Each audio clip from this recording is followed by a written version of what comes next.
आता आपल्या आवडत्या मालिकेचे संपूर्ण भाग मालिका प्रसारित झाल्यानंतर लगेचच पाहू शकता फक्त सन नेक्स्ट वर। भारतातील प्रेक्षकांसाठी मोफत सेवा। सगळं ठीक आहे, छोटंसं का असेना, भाडे करू म्हणून का असेना, पण कधी एकदा आपल्या हक्काच्या घरात जातोय असं झालंय। नाही म्हणजे आदित्यने सोय केलीच होती ना पुण्याला, सुंदरीने धुडकावून लावली। जाऊ दे, नको तो विषय। काय झालं, झाली का झोप, झाली का? छान सुंदर झोप झाली। हो झाली, पण थोडंसं अवघडल्यासारखं झालं। ओ का, कशाला संकोच बाळगायचा, आपलंच घर आहे की नाही। कसे झाले पोहे? मग खाल्ले मी, कमाल झाले। सांग आजीला, सांग खायला। हा ओ, खाण्यात आणि गाण्यात कधी लाजू नये, आपलं नुकसान होतं। अहो अहो, काम करायला माणसं आहेत आपल्याकडे। आणि शीतलने कसं काय तुम्हाला करू दिलं? शीतल, अहो नाही नाही, मीच म्हटलं तिला मी करते सगळ्यांसाठी चहा, आणि तसंही बिचारी दिवसभर सगळ्यांसाठी राबतेच की हो।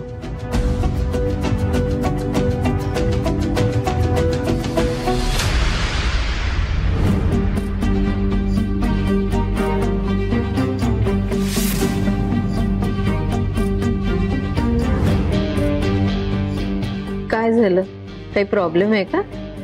नाही, प्रॉब्लेम काय नाही, पण आम्ही काय म्हणत होतो, आजपासूनच आम्ही कामाला सुरुवात करू का, मसाले बनवायचं? ओ कशाला, करा की जरा आराम, केलीत ना जन्मभर काम। नाही हो, येऊन असं दिवसभर पडून राहणं बरोबर नाही वाटत हो माई। नको, काही गरज नाहीये। नाही हो माई, करू दे जरा काम। काय जरा कामं केली ना, शरीराला हालचाल मिळेल, आणि शरीराला हालचाल मिळाली ना तर शरीर व्यवस्थित राहतं, बरोबर की नाही? नको नको, काही नको, आराम म्हणजे आराम। नाही तुम्ही काही म्हणा, पण आम्ही असं आयतं बसून नाही खाणार।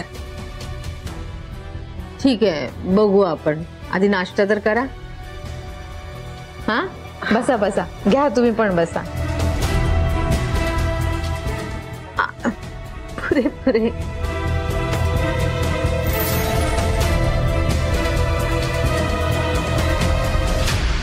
सुंदरी नाही दिसत आहे।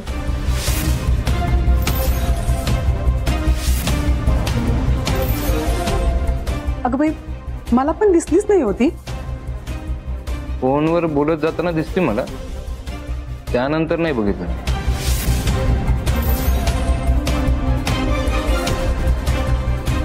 सकाळी सकाळी कुठे गेली सुंदरी, हे कुणाला न सांगता? थांबा, मी बघून आलो। Good morning. Good morning. सरू ये, बस नाश्ता करून घे।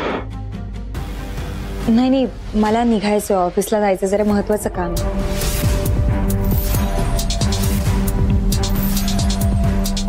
ऑफिसला?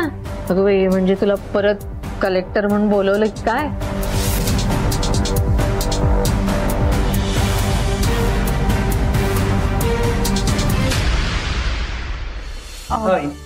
मी काय म्हणतेय, अरुला जरा नवीन खेळणी आणि कपडे घेऊया ना, आणि हो त्याच्याबरोबर जरा कधीतरी पार्कात पण जात जा। आता मला त्याच्या मागे ते खेळणं आणि पळणं जमत नाही। आई, मला नक्कीच काहीतरी दुसरं बोलायचं हो ना। आई बोला, नाही वैतागणार मी, बोला। परवा तुम्ही सुंदरीकडे जाऊन आलात, तिथे काय घडलं ते नाही सांगितलं। धनंजय, मला माहित होतं, म्हणूनच मी विचारत नव्हते तुम्हाला हे सगळं। आई हे बघा, या विषयाला येऊन जास्त काही होपफुल नाही आहेत। मी मुद्दामूनच हा विषय टाळत होतो, पण तुमचं बरोबर आहे, तुम्हाला काही गोष्टी सांगायलाच हव्या। आम्ही भेटलो होतो, मी सुंदरीच्या घरी गेलो होतो, कारण तिला घर सोडायला लागत होतं, म्हणून मी तिला हेच सांगायला गेलो होतो की तुम्ही आमच्या घरी राहायला या। आणि दुसऱ्यांदा भेटलो ते मी ड्युटीवरती असताना, म्हणजे माईकडे, ते माई मसाल्याच्या वर्कशॉपवरती। माईंच्या? पण सुंदरी तिथे काय करत होती? आई, सुंदरी आपला सरकारी बंगला सोडून पूर्ण फॅमिलीला घेऊन माईकडे राहायला गेली आहे. काय आहोत धनंजय, पण मी मंगलताईंना सांगितलं होतं तुमची कुठेही सोय होत नसेल तर तुम्ही आमच्याकडे राहायला येऊ शकता. आपल्यापेक्षा त्यांना त्या माई जवळच्या वाटल्या. आई मीही त्यांना तेच सांगितलं. मी तेच विचारायला तिच्या बंगल्यावर गेलो, पण तिने मला तिथून स्पष्ट निघून जायला सांगितलं. कोणासाठी? तर त्या आदित्यसाठी. तिने मला पुन्हा एकदा दूर केलं आणि तिचं म्हणणं असं आहे की तिने आता ते आदित्यचं नातं एक्सेप्ट केलंय आणि मीही ते एक्सेप्ट करावं की आमच्या नात्याचं काहीही होऊ शकत नाही. मूव्ह ऑन व्हायला सांगितलंय मला.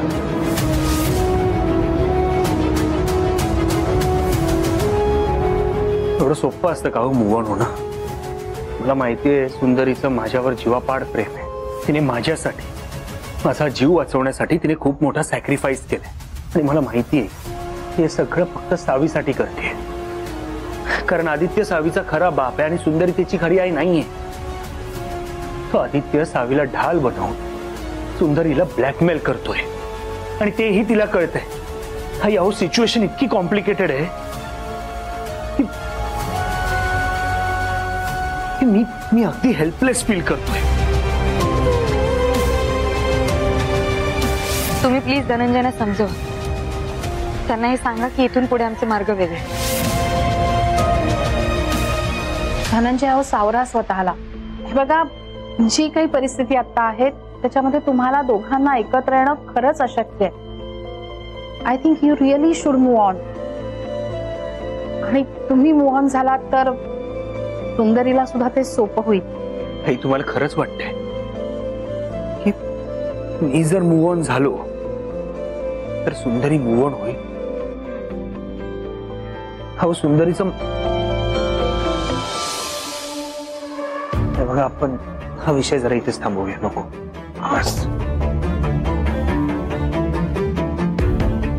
आई तुम्हाला आणखीन काही बोलायचं वाटतं? हो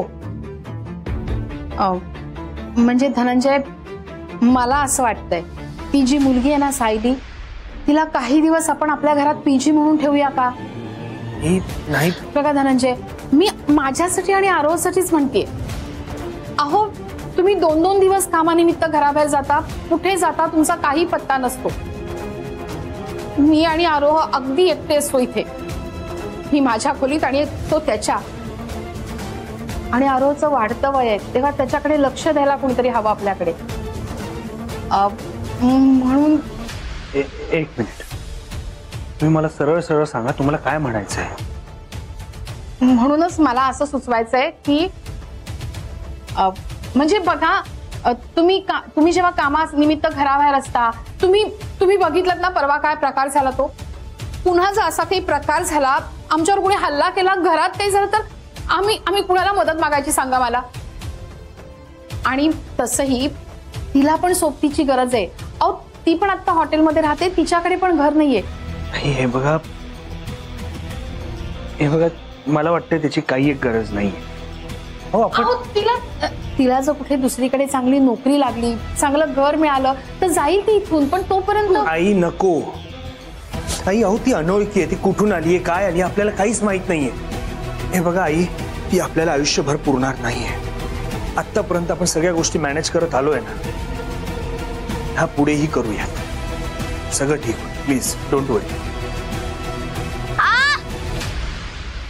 आरू आरू मला सांग कुठे दुखतंय? इथे इथे हे बघ मी हात लावते. कुठे दुखतंय?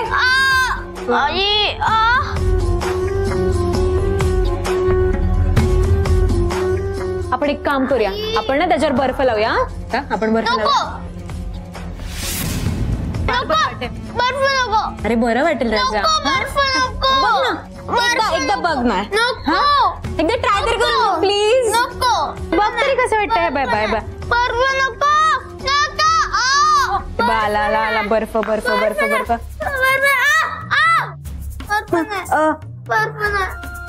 आपण एक काम करूया, आपण जादू करूयात. काहीतरी काय बोलतेस? असं कधी असतं का? जादूने कधी पाय बरा होतो का? हे असं काय करतोय? आठवत नाही मगाशी मी जादू केली होती? हो. आता आपल्याला काय करायचंय? डोळे मिटायचे. डोळे मिटार होतो. आला मंतर, कोला मंतर, बड़ा समंदर और उससे निकला उड़ता बंदर.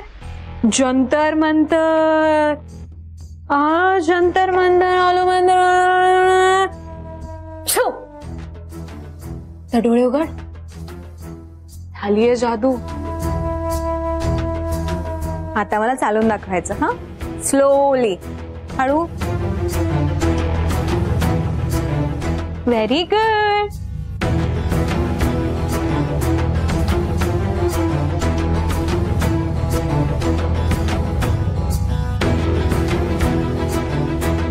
अरे वा. अगं खरंच आता पाय थोडाच दुखतोय, पण कसं काय? जादू आहे, माहितीये ना? बघितलीस मी जादू करते की नाही? कसं केलंस? मला पण शिकव ना. मी नाही शिकवणार.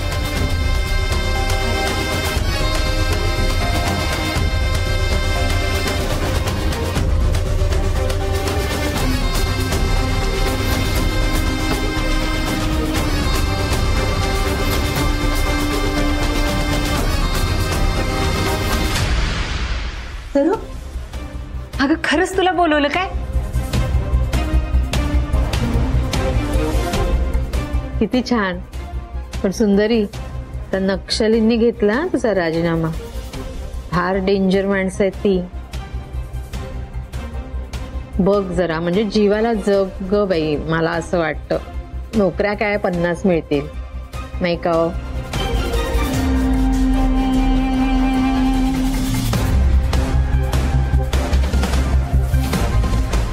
नाही, मला ऑफिसला नाही बोलवलंय. ते रस्ते तर कायमचे बंद झालेत माझ्यासाठी.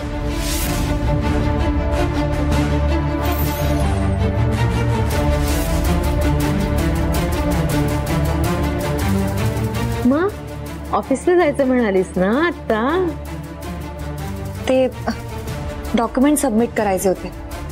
हे डॉक्युमेंट्स आता माझ्याकडे नाही ठेवू शकत ना, म्हणून डिपार्टमेंटला परत द्यायला चालली. सरू, सांभाळून जा गं बाई. कोणीतरी देऊ का सोबत मी तुझ्या? नाही, नको, मी एकटी जाईन.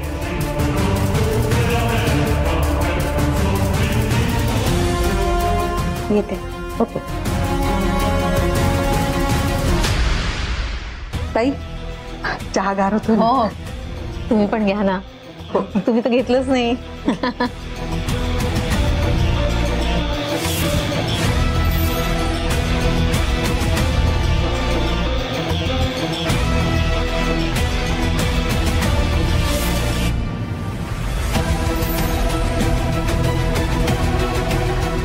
काय झालं आदित्य? नाही, काही नाही.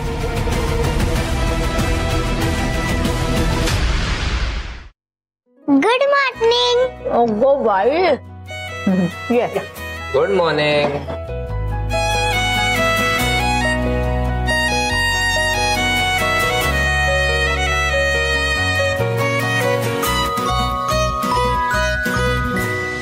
बाबा, आई कुठे गेली?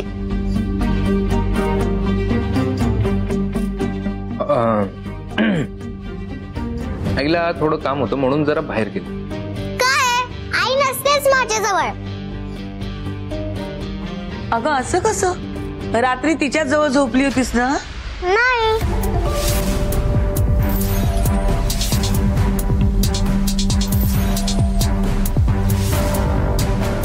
म्हणजे? मी झोपले होते तिच्या शेजारी आणि मला जेव्हा खोकला लागला आणि मी पाणी प्यायला गेले तर ती नव्हती माझ्या शेजारी. अगं मग बाथरूम मध्ये असेल ती. मी सगळीकडे चेक केलं आणि कुठेच नव्हती ती.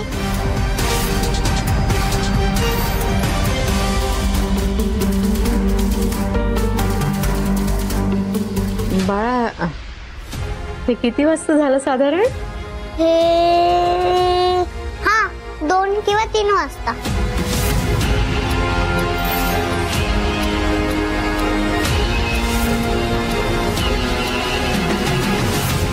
हे कुलूप इथे काय करते? हा, इथे काय करते कुलूप? हा फोटो इथे कोणी ठेवला? तो असा इथे असतो ना? नक्कीच कोणतरी येऊन गेलं इथे. म्हणजे माझा संशय खरा होता तर. सावीला कोणीतरी नाश्ता द्या.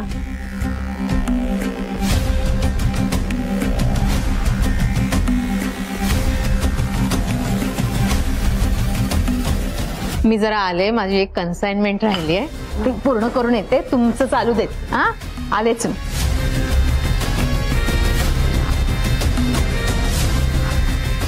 अरे hello hello.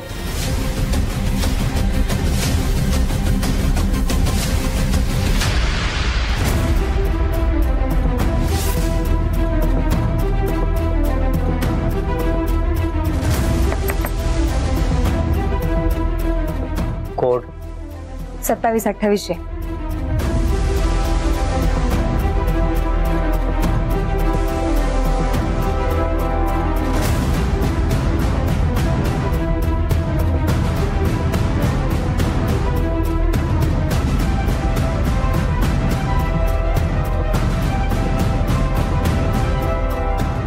IS officer Sundari Mohite reporting sir. Excuse me. Welcome. येताना कुणी पाहिलं तर नाही ना? कुणाला संशय नाही आला ना? No sir. गुड. मला संशय आहे, सुंदरी नक्कीच आपल्याशी खोटं बोलून गेली.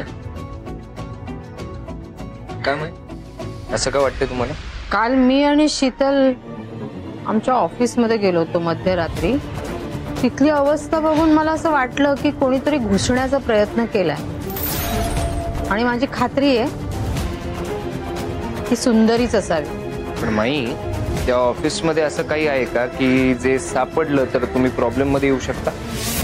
नाही, मला एवढंच म्हणायचं होतं की त्या ऑफिसमध्ये एखादी अशी वस्तू असेल किंवा काही डॉक्युमेंट्स असतील की ज्यामुळे तुमचं सत्य सुंदरीला कळू शकतं, तर ते मला द्या, मी सांभाळून ठेवतो. नको रे बाबा, तू नको माझी काळजी करू. तू फक्त सुंदरी काय काय करते तिकडे नीट लक्ष ठेव. माई, मला सांगा, काय करणार ती? तिची अवस्था काय झाली तुम्ही बघता आहातच. सतत आपली सॅड असते, रडत असते. ती पूर्ण मास जो आहे ना तिचा, तो उतरलाय बऱ्यापैकी. ती काही करेल असं वाटत नाही मला. तरी पण सावध राहायला हवं आपल्याला. ते पण खरंच आहे म्हणा.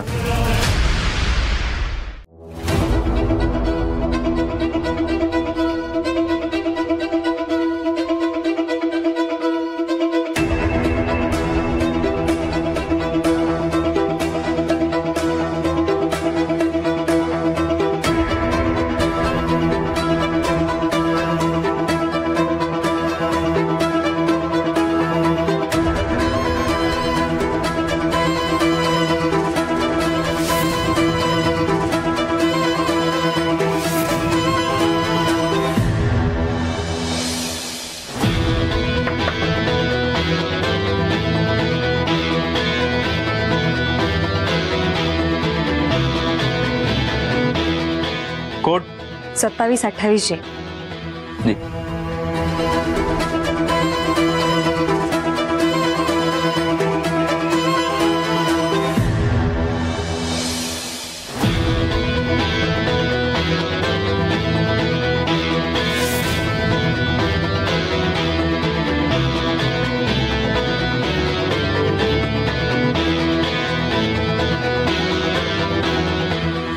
जय हिंद सर. बोला. सर, माझ्याकडे एक इन्फॉर्मेशन. साहेबची बहीण या शहरात आली असेल. नवीन आलेला ड्रग आणि तिचा नक्कीच काहीतरी संबंध. आणि डीसीपी धनंजय देसाई यांच्या किडनॅपिंग मध्ये तिचाच हात होता असं मला वाटतंय. हो, रॉकडे ही माहिती आलेली आहे, म्हणून सुंदरी मोहिते तुला आमच्या मिशन मध्ये सामील करून घेण्याचा निर्णय घेतलाय. Thank you so much sir. एक सामान्य नागरिक म्हणून रॉ बद्दल माझ्या मनात कुतूहल आणि आदर तर होताच, पण आज एक IAS ऑफिसर झाल्यानंतर तुमचं काम किती गुंतागुंतीचं असतं, किती जोखमीचं असतं, किती पळापळीचं असतं हे दिसतंय सर. खरंच सर, तुम्ही मला या मिशनचा भाग करून घेतलात, मी माझं भाग्य समजते. Thank you so much. यस, कारण या मिशन मध्ये सर्वात महत्वाचा रोल तुलाच निभवायचा आहे. कारण तुम्हाला आणि मलाच माहिती आहे ती व्यक्ती कोण आहे. माई अक्का. पण सर, पुरावे कसे गोळा करणार? यासाठी फक्त एकच मार्ग, सर्जिकल स्ट्राईक. दुश्मनाच्या घरात घुसून त्याला हरवायचं, आणि हे काम तूच करू शकतेस. Order sir. काय करावं लागेल? ठरल्याप्रमाणे तू तुझ्या पदाचा राजीनामा दिला, पण आता यापुढे काही करून माईच्या घरी राहायला जावंच लागेल. मंजूर? मंजूर. गुड. हीच अपेक्षा होती तुझ्याकडून. उद्यापासून तुझी ट्रेनिंग सुरू. सर, तुम्ही सांगितल्याप्रमाणे मी माईंच्या घरात शिरली. सर्जिकल स्ट्राईक करायला मी तयार आहे.